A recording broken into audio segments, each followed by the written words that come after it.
Hello YouTube. It's been a few weeks since I've uploaded, but now I'm back with an exciting one for you today because one of the suggested sounds was the horn sounds from the track Helm's Dope by Sonic Species. I was quite inspired by this track. It has quite a cool vibe. It's minimal, but also really tasteful and quite epic in its nature. With no further ado, let's get right into it.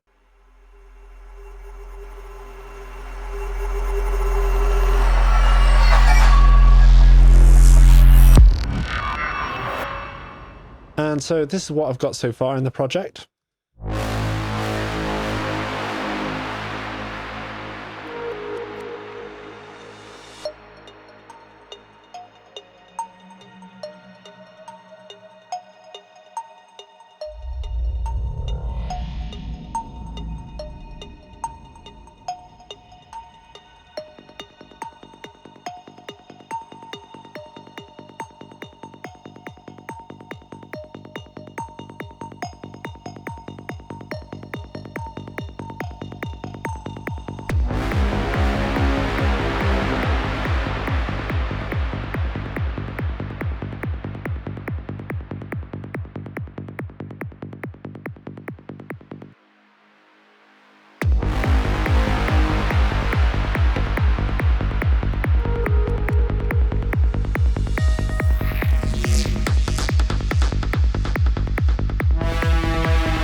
So the sounds that I'll be going over today are the horn/Braam sounds.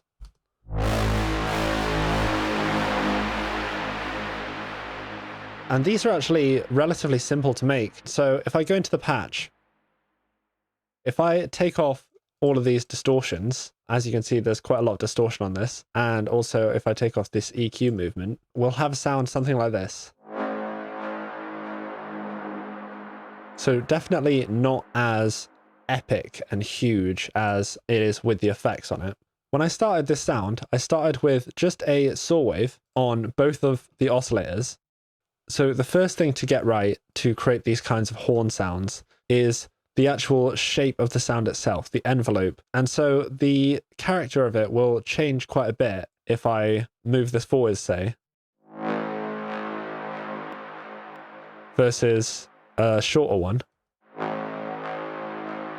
So there's definitely a sweet spot where you can find a nice natural rise into the sound.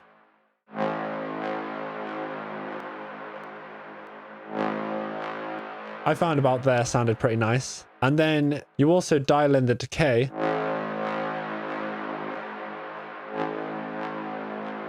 To the point where it sounds nice and full. And you can also add more release to this if you like.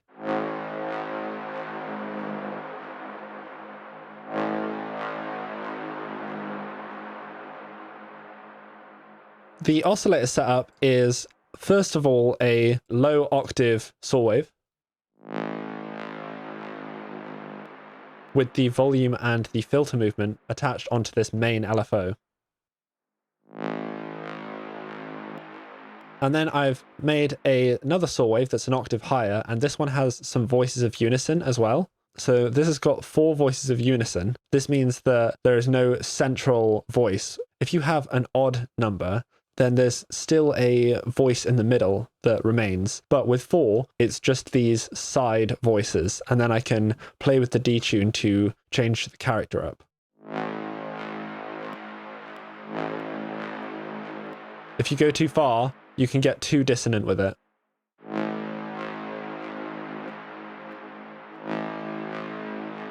And if it's too close, then it's too focused and too digital. So there's a sweet spot with where you actually want this to be.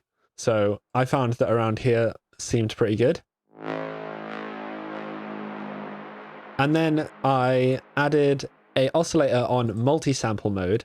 And this has a few different instruments to choose from. And so I just went and found one which is a brassy one that suited the character that I was after. So if I mute the other saw waves, you'll be able to hear that this on its own just adds a little bit of that character. If I put it an octave higher, you can see that it's a little trombone thing. I just made it an octave lower. And there's a few different presets.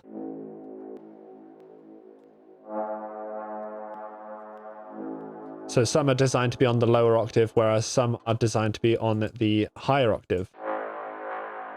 Either way, I thought this one was quite cool. And I'll bring back my saw waves. And as well, if you want, you could put on a high pass onto the trombones.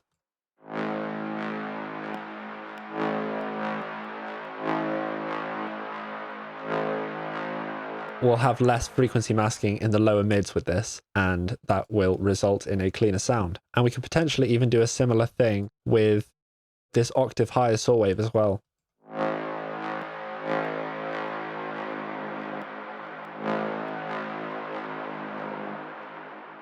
So that is basically the oscillator setup. Then at this point, the crux of this sound, this is what really sells that realism. I have this half bar pitch bend. If I go into the matrix here and show you my pitch bend modulation here, I've got the auxiliary source on macro 1, which means that I can choose if there's pitch bend happening at all. And then I can also choose where the pitch bend is going to, because in the remap settings, I've got this stepped pattern with the grid size set to 8.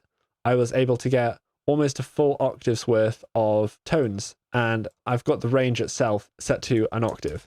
That is 12 ST. If you type ST, it will set it to semitones rather than a percentage. Then I've got the macro, which is the auxiliary source for the pitch, and I've created an automation clip so I can now choose what pitch I want to bend to. And also how I want it to bend. So for example, if I wanted a different bend, then I could change the tension. And as well, moving the top point back and forth is going to change the character of how it pitches. I found that if you have too slow of a pitch up, then it doesn't necessarily sound as much like a horn. So having it closer to the front really does help it sound like more of a war horn. For this first hit, I just had it on 1. I've also got some delay on it, and the delay is on a dotted quarter, and I've also got this EQ on it. But if I turn on this automation, that EQ is actually turned off for the very first hit.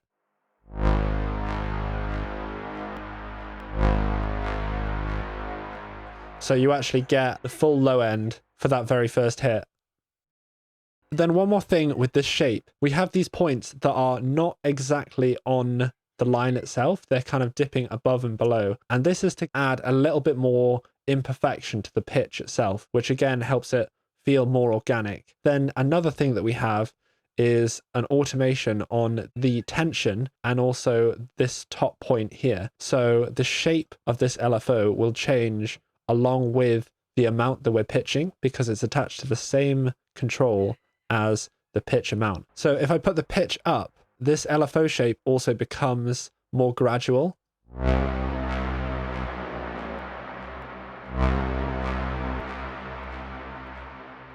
Whereas at the bottom, it remains relatively steep. So the higher up in pitch I go, the longer it takes to slide up to that value. Once again, put this back to 1. Now, if we go back into the patch, on the effects, I've kept it very simple, but of course you can add as much or as little after the fact as you like. So if I add on this EQ, this is adding a spike in the frequency spectrum that moves with the pitch bend itself, which doesn't seem like it's doing much now, but it definitely adds character once we start to distort it. So on our main volume envelope, I've got the drive and the mix of this asim distortion, and this really adds a lot of aggression and power to this sound. And then without the EQ, and then with, it just adds a little bit more vowely movement to it and makes it just seem a little bit larger. And then adding a second distortion seemed to enhance that crunchy quality. So I decided to just continue with that and add a third distortion.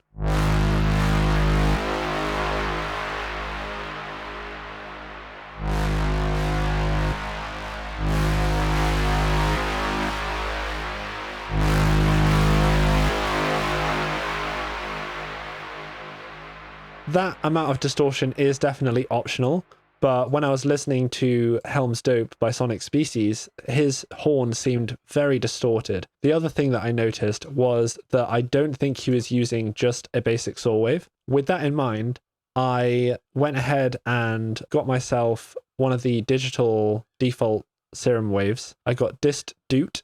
Then I added on some warp modes to it. I think I went with bend or something. And also maybe let's go with PD from B.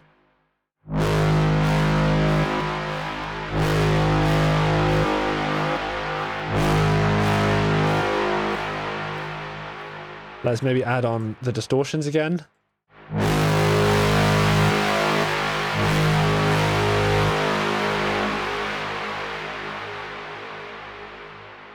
Let's try a different warp mode. Let's maybe go with the asim.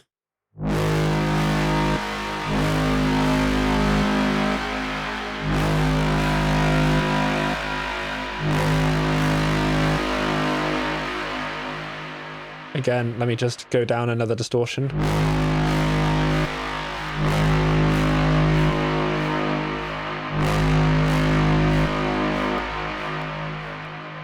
Let me try a different distortion. Let's try soft sat on this last one.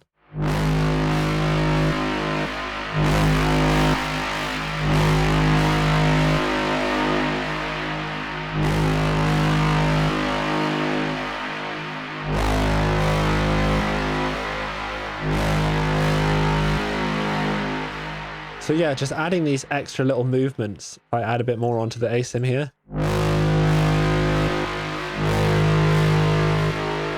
Really helps it get a bit of unique character of its own, you know? And I could maybe even copy this over now, add on the high pass as well. So I'm going to just high pass this, give this some unison voices, and turn up the detune a bit.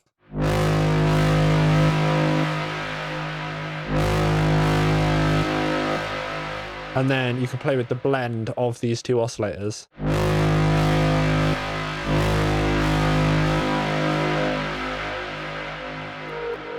So if I go back to the preset as I had it, maybe if I reduce the distortion a little bit,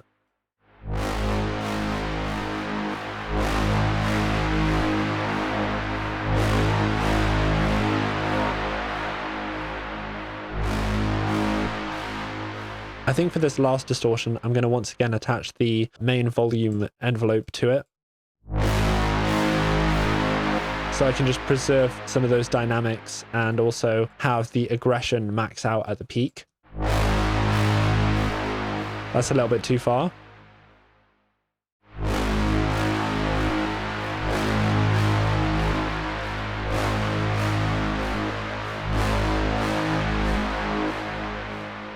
It just kind of depends on what you want. And now we can continue to process it. So using something like hyperdimension could probably help widen it out. And putting it before the distortions can help it be more gritty.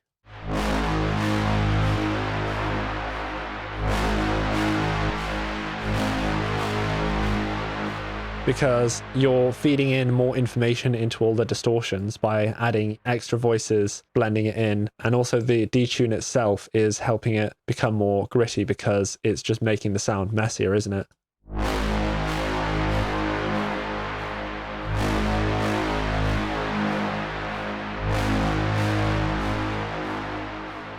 And then we could add on a diffuser.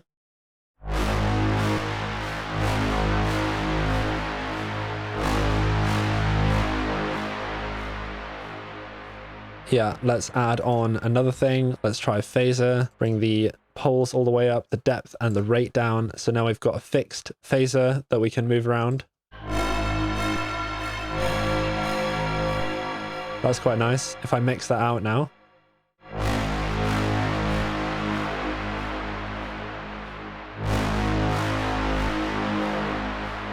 So you definitely get a nice bit of character out of that. Then what we could do is we could even add on a mid-side splitter and then go onto the sides, and we could add on a equalizer, and we could cut the lows from the sides, everything above 150 or something.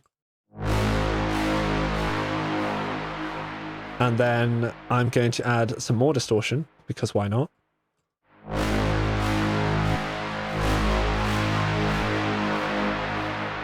This distortion can have the envelope as well.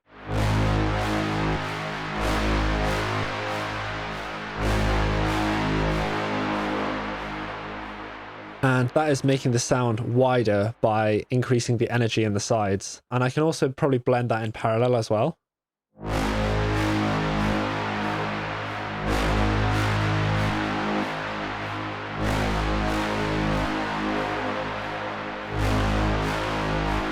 So yeah, that is adding a lot of aggression and power to it. Maybe if I high pass this a bit higher. And then here is the thing that's really going to change it, is if I change the order of this, if I put the EQ after the distortion, then the distortion is taking information from the whole signal and then having the low end cut afterwards. So if I bring this a bit lower now, because it's taking input from all of the sub frequencies as well, so it's going to be blowing out much quicker.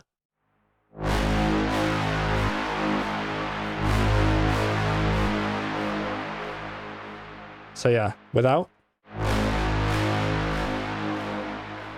and then with, maybe a bit more.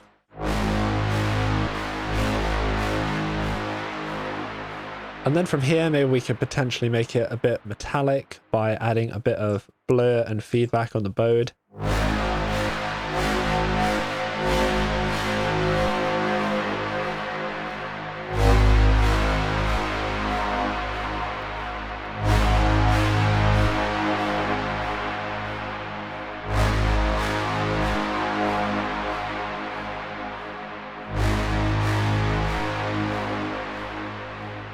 And that's sounding absolutely incredible. So the final thing to mention about this sound, when I was creating this, I had the reverb sent to this nice big reverb. And if I have a good amount of this send on here, this is what we are sounding like, right?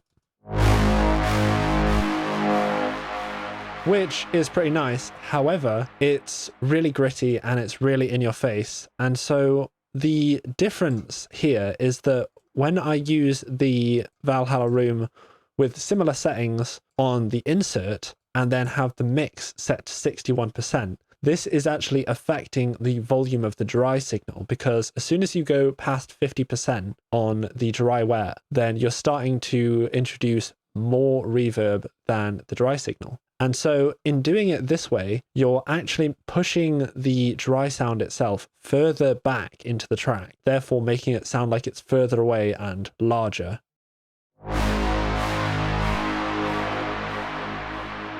And so that's how the epic sound of this horn really comes to life, is just with the right reverb settings.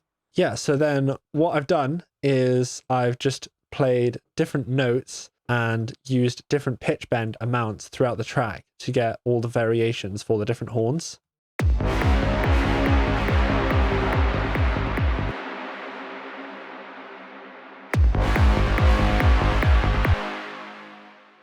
And then these ones here.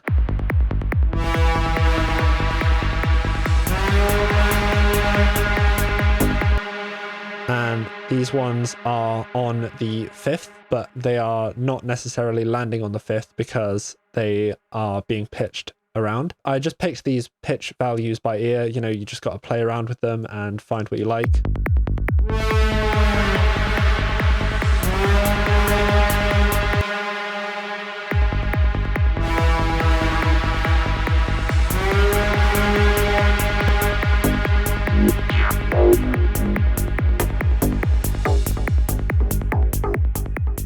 And then we've got these ones.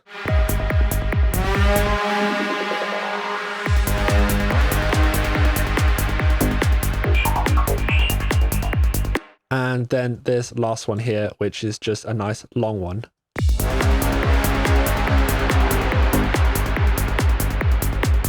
Right, so that'll do it for this video. I hope you learned something new and potentially got inspired. Next week, I've got a really exciting video for you because I'm going to be doing another full Psytech elements breakdown. But for now, with all that being said, if you want to support the channel, you know what to do, and I'll see you on the next video.